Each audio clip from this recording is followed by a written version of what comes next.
अध्याय 17 अव्यय इनडिक्लाइनेबल वर्ड्स। अव्यय इनडिक्लाइनेबल वर्ड्स। हम पढ़ चुके हैं कि संज्ञा, सर्वनाम, विशेषण तथा क्रिया में लिंग, वचन, पुरुष, कारक आदि के कारण जो शब्द अपना रूप बदल लेते हैं उन्हें विकारी शब्द कहते हैं। परंतु हिंदी भाषा में कुछ शब्द ऐसे भी होते हैं जिनको वाक्य में प्रयोग करते समय लिंग, वचन, पुरुष, कारक आदि के कारण कोई परिवर्तन नहीं होता है। ऐसे शब्दों को अविकारी या अव्यय शब्द कहते हैं। जैसे एक दिव्या यहाँ रहती है, 2 रोहन किधर गया, 3 शर्मा जी कहाँ रहते हैं, 4 जनक कब आएगा। उपर्युक्त उदाहरणों में यहाँ, किधर, कहाँ तथा कब अव्यय हैं, क्योंकि लिंग, वचन, कारक के कारण उनके रूप में कोई परिवर्तन नहीं हुआ। प्रत्येक परिस्थिति में अपने मूल रूप में रहने के कारण इन्हें अविकारी शब्द या अव्यय कहते हैं। जिन शब्दों के रूप में कोई विकार या परिवर्तन उत्पन्न नहीं होता उन्हें अव्यय कहते हैं। अव्यय के भेद। Kinds of indeclinable. एक, क्रिया विशेषण अव्यय। जैसा कि आप पिछली कक्षाओं में पढ़ चुके हैं कि क्रियाओं की विशेषता बताने वाले शब्द क्रिया विशेषण कहलाते हैं। इनमें से कुछ क्रिया विशेषण शब्द ऐसे होते हैं जिनके रूप में किसी भी स्थिति में कोई परिवर्तन नहीं होता है। ऐसे ही क्रिया विशेषण शब्द क्रिया विशेषण अव्यय कहलाते हैं। जैसे बालक जोर जोर से रोता है। यहाँ पर जोर जोर से शब्द रोता है क्रिया की विशेषता बता रहा है, अतः ये क्रिया विशेषण अव्यय है। क्रिया विशेषण अव्ययों के भेद। क्रिया विशेषण अव्ययों के निम्नलिखित 8 भेद होते हैं। इन सभी भेदों का संक्षिप्त परिचय इस प्रकार है। का, रीतिवाचक क्रिया विशेषण। जिन क्रिया विशेषणों से किसी क्रिया के संपन्न होने की रीति, विधि का पता चले उन्हें रीतिवाचक क्रिया विशेषण कहते हैं। जैसे शीघ्र, जल्दी जल्दी, निरंतर, तेज, अचानक, सहसा, धीरे धीरे आदि। ख, कालवाचक क्रिया विशेषण। जिन क्रिया विशेषणों से किसी क्रिया के होने के समय का पता चले उन्हें कालवाचक क्रिया विशेषण कहते हैं। जैसे सारा दिन, रात भर, आज, रात, सायं, दोपहर, अभी, कल, परसों, दिन भर, सदैव आदि। ग, कारणवाचक क्रिया विशेषण। जिन क्रिया विशेषणों से किसी क्रिया के होने के कारणों का पता चले उन्हें कारणवाचक क्रिया विशेषण कहते हैं। जैसे के उद्देश्य से, के मारे, इसलिए, के कारण, के डर से इत्यादि। घ, स्थानवाचक क्रिया विशेषण। जिन क्रिया विशेषणों से किसी क्रिया के होने के स्थान का पता चले उन्हें स्थानवाचक क्रिया विशेषण कहते हैं। जैसे यहाँ, वहाँ, अंदर, बाहर, आगे, पीछे, सामने, इधर, उधर, ऊपर, नीचे, दूर, दाएं, बाएं आदि।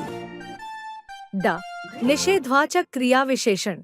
जिन क्रिया विशेषणों से किसी क्रिया के करने अथवा होने के निषेध का पता चले उन्हें निषेधवाचक क्रिया विशेषण कहते हैं। जैसे मत, न, नहीं, ना। च, परिमाणवाचक क्रिया विशेषण। जिन क्रिया विशेषणों से किसी क्रिया के परिमाण, मात्रा का पता चले उन्हें परिमाणवाचक क्रिया विशेषण कहते हैं। जैसे तनिक, जरा सा, मात्र, कम, अधिक, थोड़ा, बिल्कुल, इतना, जितना इत्यादि। छ, निश्चयवाचक क्रिया विशेषण।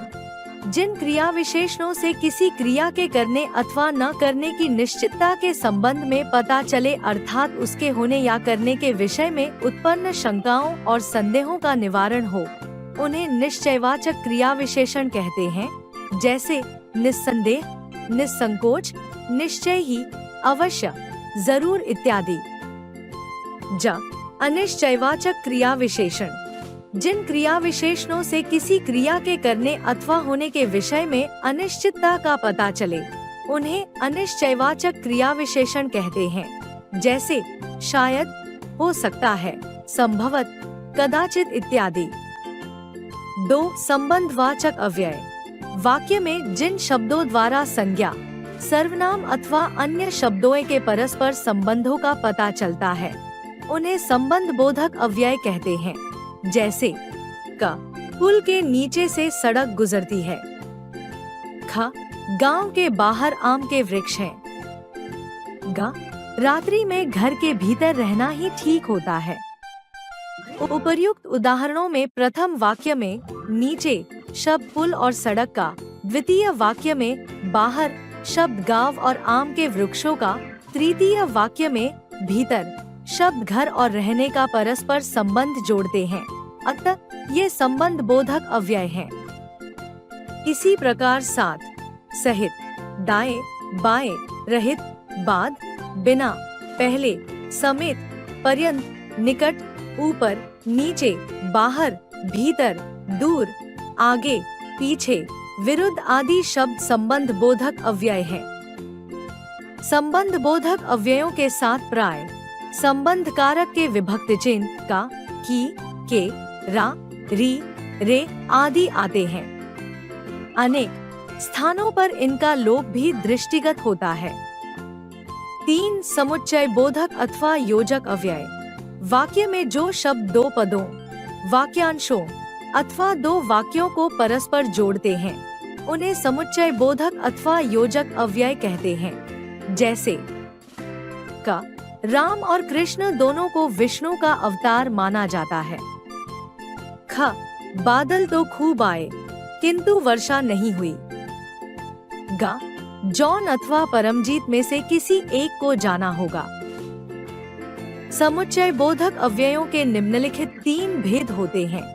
क, विभाजक समुच्चय बोधक अव्यय। दो वाक्यों अथवा वाक्यांशों की विभिन्नता प्रकट करने वाले शब्दों को समुच्चय बोधक अव्यय कहते हैं। जैसे परंतु, अतः, अतएव, मगर, लेकिन, किंतु, अगर, यद्यपि, तथापि, क्योंकि इत्यादि। ख, संयोजक समुच्चय बोधक अव्यय। दो वाक्यों, पदों अथवा शब्दों को जोड़ने वाले शब्दों को संयोजक समुच्चय बोधक अव्यय कहते हैं। जैसे तथा, और, एवं, जो कि आदि। ग, विकल्प सूचक समुच्चय बोधक अव्यय। वाक्यों में किसी वस्तु के विकल्प को बताने वाले शब्दों को विकल्प सूचक समुच्चय बोधक अव्यय कहते हैं।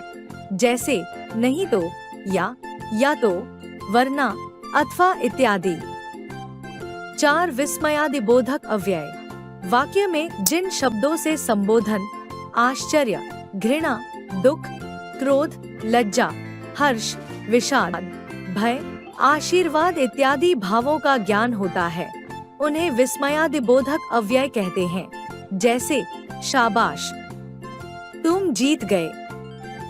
हे, ओ, अरे, ओ, आहा, छी, छी, हाय, ओहो, शाबाश, हाहा, वाह, काश, उफ इत्यादि विस्मयादि बोधक अव्यय हैं। इन सभी शब्दों के बाद में प्राय विस्मयादि बोधक चिन्ह लगाया जाता है।